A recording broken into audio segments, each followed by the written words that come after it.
Hehe, buti na lang nagawa na ni Daniel ito. Noon ko pa gustong gawin ito kaya lang hindi ko magawa-gawa. Yung mga damo, malaki pa dun sa strawberries na mga tanim. Salamat naman at naisipan niyang gawin. Haha. Kaya lang, bumubulong siya habang ginagawa niya ito. Yung Pilipina daw na kasama niya, tamad. Tsaka wala daw green thumb. Mek.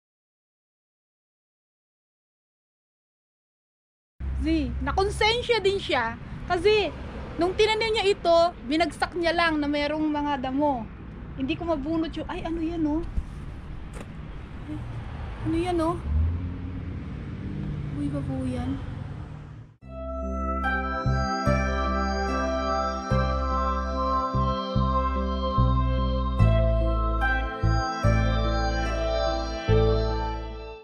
Good morning, Kanet friends. Good morning. What are we going to do today, Han? Smakalik. Bon appetit. Can you tell them what are you eating? No. No, today magtatanim tayo ng ano, yung binili nating kamatis. The tomato that we bought in the market, we will plant it. We will plant it. We will plant them. Yeah. Alam pa kaya alam. Today itatanim na natin yung kamatis na binili natin sa market.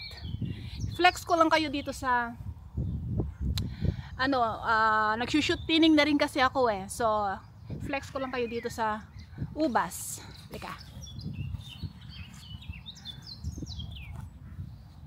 Yan oh. Ayan na sila ngayon. Yan.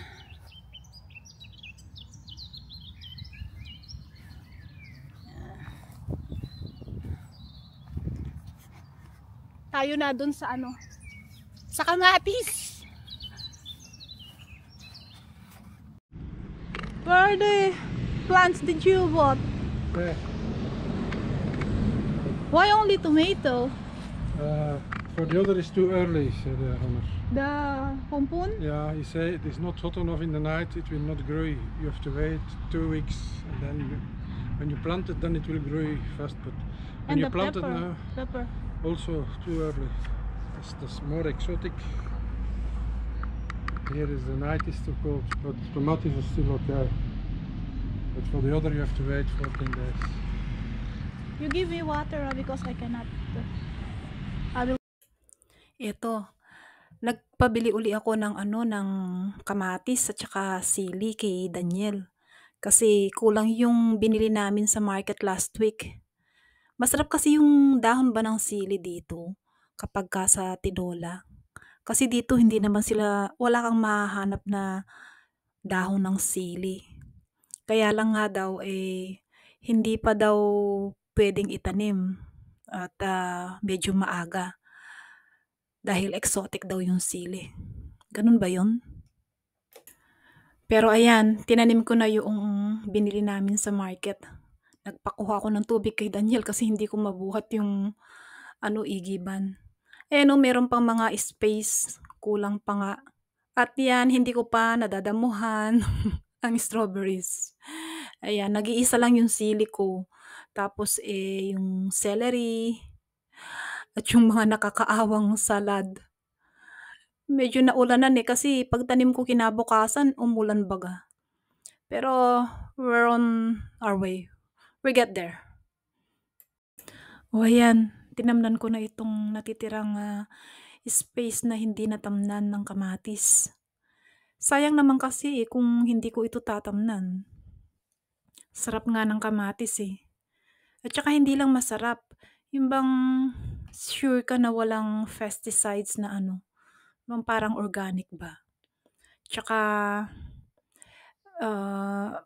makukuha mo na hinog sa puno, matamis ba. Iba talaga yung ikaw ang nagtanim, yung galing sa tanim mo.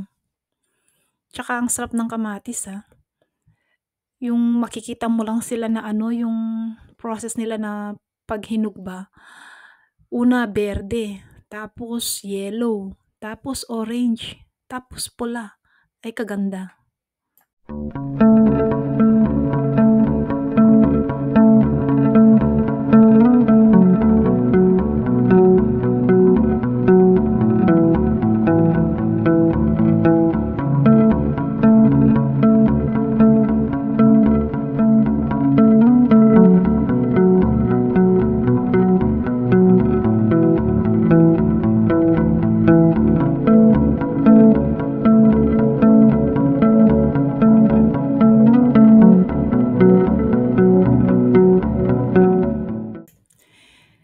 Tatanim ko na rin itong mga paprika na binili namin sa market. This time, hindi kami bumili sa garden shop. Sa market kami bumili.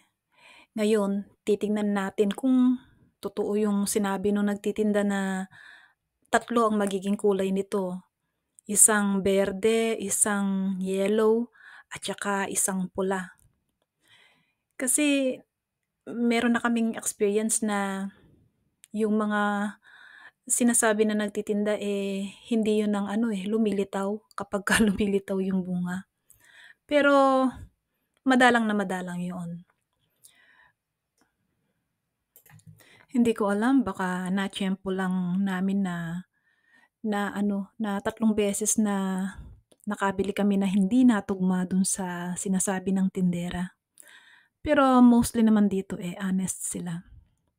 Well, anyway, sana maging 3 kulay nga ang bunga nitong paprika na to, katulad ng last season.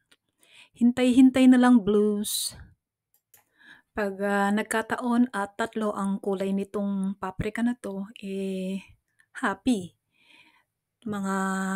Happy na naman ang mga mata na titignan. At least mga 2 o 3 buwan. Yung last season nga halos malalanat na. Sabi ni Daniel, ano ba, kukunin mo ba yan? I-harvest mo ba yan o titignan mo na lang? Hindi, hanggat hindi matutunaw sa lamig ng winter, talagang pababayaan ko siya dito. Maganda kasi sa mata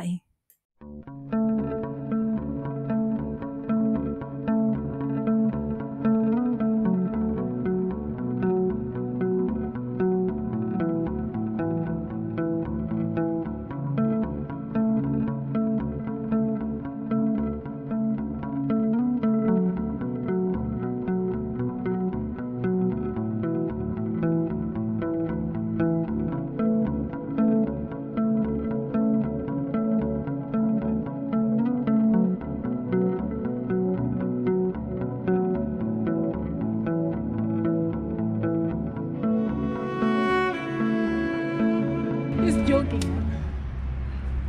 Nakonsensya din siya kasi nung tinanim niya ito, binagsak niya lang na merong mga damo.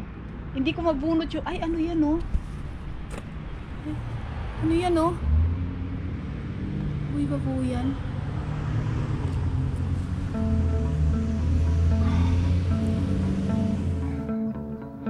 Ginawan ko siya ng ng balag na parang ubas para pagka lumaki itong mga kamatis yung meron silang pag-aanuhan ng mga tangkay nila. Kasi yung mga binili kong parang ng mga kamatis hindi masyadong masyadong applicable. So ayan, parang ubas. Lagyan ko rin sila ng mga poste. Dito baga yung mga ano ba yan? Mga tangkay na mamumunga. Hope na ay malambot siya.